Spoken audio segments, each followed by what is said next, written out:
नमस्कार साथियों, आपका स्वागत है आपके अपने YouTube चैनल रेलवे की पाठशाला पे। साथियों, आप सब रेलवे में ग्रुप डी यानी कि लेवल 1 की नई भर्ती का इंतजार कर रहे हैं। तो यहाँ पर देखिए एक अच्छी खबर यहाँ पर आप बोल सकते हो ITI वालों के लिए, लेकिन अभी इसका हम क्लेरिफिकेशन नहीं करेंगे। चलिए यहाँ पर पूरा यहाँ पर देखते हैं कि क्या रेलवे में जो ग्रुप डी यानी कि लेवल 1 पर जो भर्ती आने वाली है, क्या उसमें ITI कंपलसरी होगा। ऑफिशियल यहाँ पर एक नोटिस आया है, उसको यहाँ पर देखने वाले हैं और क्या यहाँ पर ITI वालों को फायदा मिलेगा, आज के इस वीडियो में पर चर्चा करने वाले हैं। तो चलिए शुरू करते हैं आज के इस वीडियो को। तो यहाँ पर देखिए एक अपडेट आया है नॉर्दर्न रेलवे की तरफ से। देखिए दोस्तों, नॉर्दर्न रेलवे ने यहाँ पर एक वैकेंसी निकाली है स्काउट एंड गाइड कोटा में। यहाँ पर देखिए आपकी जानकारी के लिए मैं आपको बता दूं, रेलवे में कोई भी वैकेंसी होती है ना, उसको भरने के लिए रेलवे बोर्ड ने अलग अलग कोटे यहाँ पर बनाए गए हैं। तो यहाँ पर देखिए एक जो कोटा होता है, जो आपने देखा होगा कि कोई वैकेंसी आती है, वो डायरेक्ट रिक्रूटमेंट कोटा होता है, जिसमें क्या होता है कि RRB RRC ऑनलाइन फॉर्म आपके आवेदन करवाती है और फिर आपकी एग्जाम वगैरह लेती है, DV मेडिकल वगैरह करवाती है और सारी प्रोसेस होती है। तो उसी हिसाब से आपकी एक वैकेंसी आती है स्काउट एंड गाइड। इसके अलावा कल्चरल कोटा यहाँ पर आता है रेलवे के अंदर। इसके अलावा यहाँ पर दोस्तों और भी कई कोटे होते हैं, जैसे कि आप देखेंगे तो जैसे कोई गवर्नमेंट सर्वेंट है, अगर वो उसकी डेथ हो जाती है ऑन ड्यूटी, तो उसका जो भी स्पाउस है या उसके चिल्ड्रन है, उनको यहाँ पर जॉब दी जाती है। ठीक है, तो CGA उनको यहाँ पर बोला जाता है। तो इस प्रकार से रेलवे में बहुत सारे कोटे होते हैं किसी भी जो सीटें वैकेंट होती है उनको भरने के। तो यहाँ पर देखिए दोस्तों एक वैकेंसी निकली है स्काउट एंड गाइड की। स्पोर्ट कोटा भी वैसे एक वैकेंसी होती है। तो अगर आपके पास इसके लिए एलिजिबिलिटी होती है ना, तो आप यहाँ पर फॉर्म भर सकते हैं। यानी कि डिपार्टमेंट वाइज वैकेंसी नहीं है, ये एक प्रकार की ओपन कोटा की वैकेंसी है। अब यहाँ पर आप देखेंगे तो इन्होंने दोस्तों दो अलग अलग वैकेंसी निकाली है, एक यहाँ पर लेवल 1 की है, एक यहाँ पर लेवल 2 की है। देखिए दोस्तों, पहले रेलवे में जो ग्रुप डी था उसे दोस्तों ग्रुप डी यहाँ पर कहा जाता था, लेकिन रेलवे ने ग्रुप डी है इस पद को खत्म कर दिया गया है और आप दोस्तों यहाँ पर लेवल 1 उसका नाम रख दिया है रेलवे में। अब इसका नाम आप बोलेंगे तो इसका नाम है आपके ग्रुप सी, और ग्रुप सी के अंदर लेवल 1 इसको यहाँ पर बोला जाता है। ग्रुप सी लेवल 1 इसका नाम रख दिया है, इसको अर्थ वाली ग्रुप डी के नाम से जाना जाता है। तो यहाँ पर दोस्तों दो वैकेंसी निकाली गई हैं, लेवल 1 और लेवल 2 की, यानी कि 1800 पे ग्रेड और 1900 पे ग्रेड की। और यहाँ पर आप देखेंगे तो इसका नोटिफिकेशन 12 जनवरी को जारी किया जा चुका है और 17 जनवरी आज से ऑनलाइन फॉर्म स्टार्ट है। अगर आपके पास एलिजिबिलिटी है तो दोस्तों आप यहाँ पर अप्लाई कर सकते हैं और अंतिम डेट रखी गई है आपके 17 फरवरी। और जो यहाँ पर एक्सपेक्टेड डेट है जो CBT एग्जाम की, वो दोस्तों यहाँ पर है 9 मार्च 2024। तो यहाँ पर देखिए इसके लिए एलिजिबिलिटी क्या है।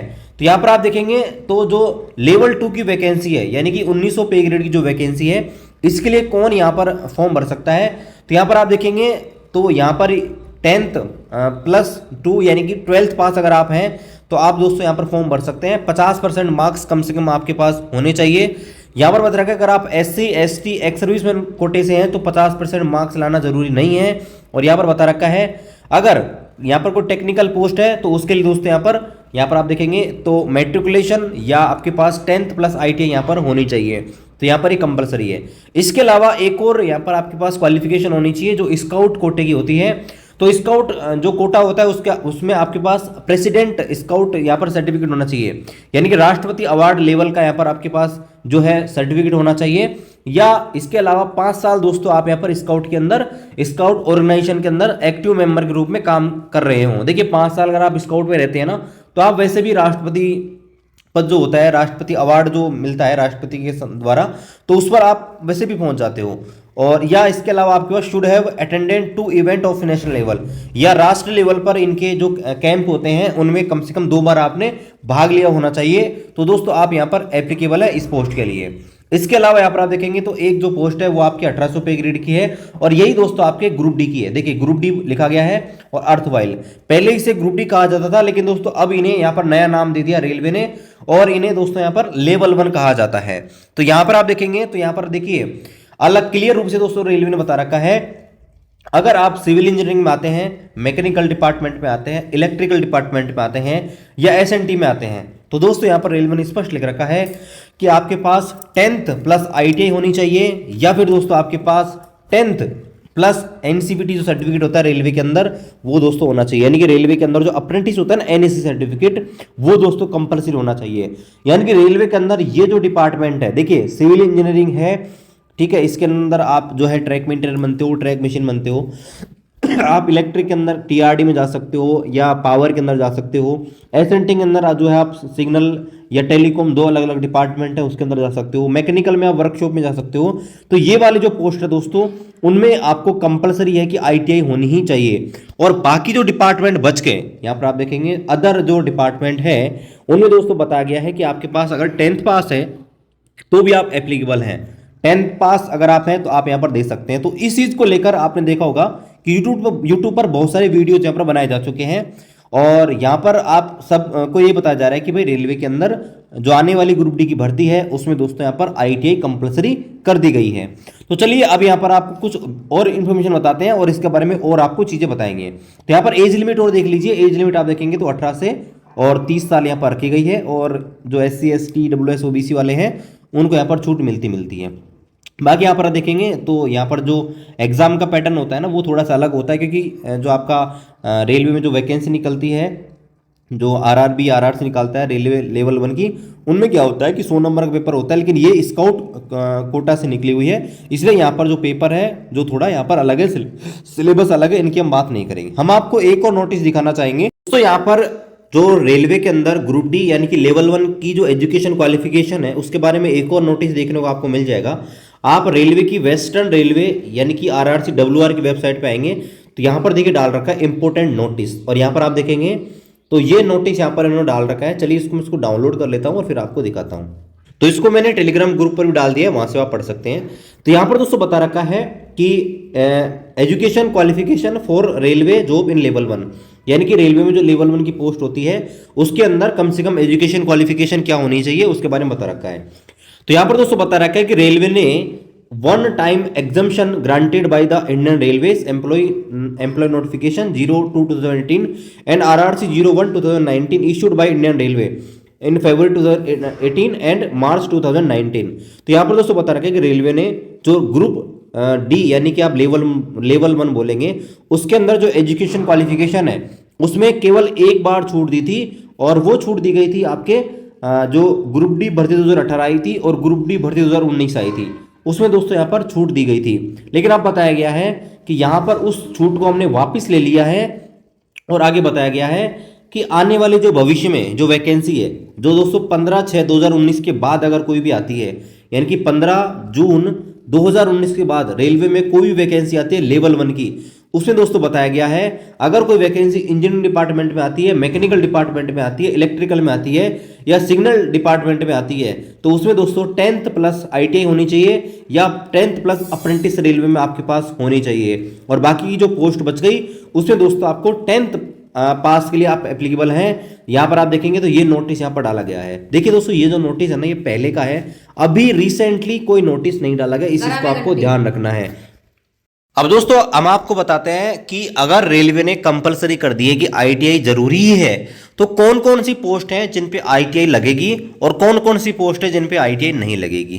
तो देखिए मैं आपको पहले बताना चाहूंगा कि जब तक नोटिफिकेशन नहीं आता है ना तब तक हम क्लियर नहीं कह सकते कि भाई किन किन पोस्ट पर ITI लगेगी किन किन पर नहीं लगेगी। लेकिन इस नोटिफिकेशन को देखने के बाद ऐसा लग रहा है कि रेलवे दोस्तों यहाँ पर ITI लगा सकती है। लेकिन अगेन जब तक नोटिफिकेशन नहीं आता है हम कंफर्म नहीं कर सकते, हो सकता है कि भाई इलेक्शन की वजह से वापस आपको यहाँ पर छूट मिल जाए, ऐसा हो सकता है।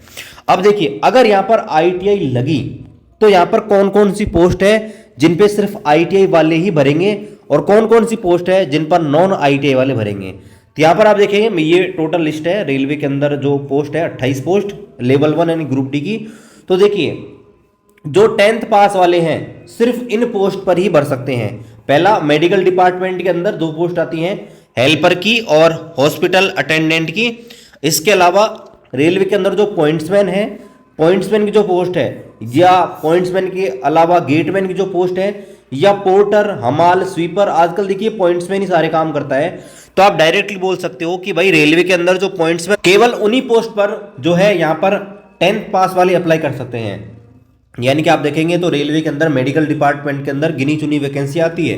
रेलवे के अंदर जो अच्छी खासी वैकेंसी आपको देखने को मिलेगी वो ट्रैफिक डिपार्टमेंट के अंदर मिलेगी, यानी कि दोस्तों जो 10th पास वाले हैं उनके पास यही एक चांस रहेगा कि वो केवल पॉइंट्समैन की वैकेंसी यहाँ पर देख सकता है। और पॉइंट्समैन की वैकेंसी आप देखेंगे तो लगभग दोस्तों आपको 15 से 20% टोटल जो वैकेंसी आती है उनकी संख्या आपको देखने को मिलेगी। बाकी जो ITI वाले हैं आप देखेंगे तो रेलवे के अंदर ये देखिए इलेक्ट्रिकल के अंदर ये वैकेंसी आती है, ये इलेक्ट्रिकल डिपार्टमेंट की है, जिसमें आप देखेंगे तो वो आपके वर्कशॉप में भी हो सकता है, जनरल सर्विस में हो सकता है, आपके ट्रेन लाइटिंग में हो सकता है, पावर में हो सकता है, TRD में हो सकता है, TRS में होता है। और जो इंजीनियरिंग डिपार्टमेंट के अंदर जो वैकेंसी आएंगी तो इंजीनियरिंग के अंदर देखिए आपका असिस्टेंट ब्रिज आ सकती है, सिविल आ सकती है, वर्कशॉप आ सकती है, PV के अंदर आ सकती है, ट्रैक मशीन के अंदर आ सकती है, वर्क्स के अंदर आ सकती है और ट्रैक मेंटेनर 4 के रूप में भी आ सकती है। अगर मैकेनिकल की बात करें तो मैकेनिकल के अंदर दोस्तों आप देखेंगे तो हेल्पर क्या आ सकती है, वर्कशॉप CNW के अंदर आ सकती है, और आपका जो डीजल इलेक्ट्रिकल है या डीजल मैकेनिकल वर्कशॉप उनमें भी आपकी वैकेंसी देखने को मिलेगी। और SNT के अंदर आप देखेंगे, अगर SNT के अंदर आपको ITI कंपलसरी कर दी तो आप सिग्नल और टेलीकॉम दोनों के अंदर दो वैकेंसी जो आने वाली है उनके अंदर ITI यहाँ पर कंपलसरी हो जाएगी, तो ITI की सीटें इनके लिए रिजर्व हो जाएंगी।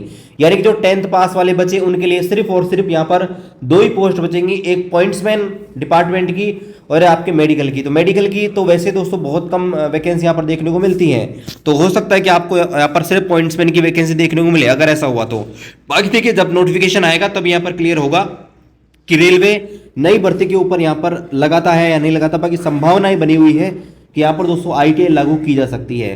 बाकी आप क्या सोचते हैं इसके बारे में, आप हमें कमेंट करके बता सकते हैं। वीडियो को शेयर कीजिए, चैनल को सब्सक्राइब कीजिए, मिलते हैं अगले वीडियो में, तब तक जय हिंद, वंदे मातरम।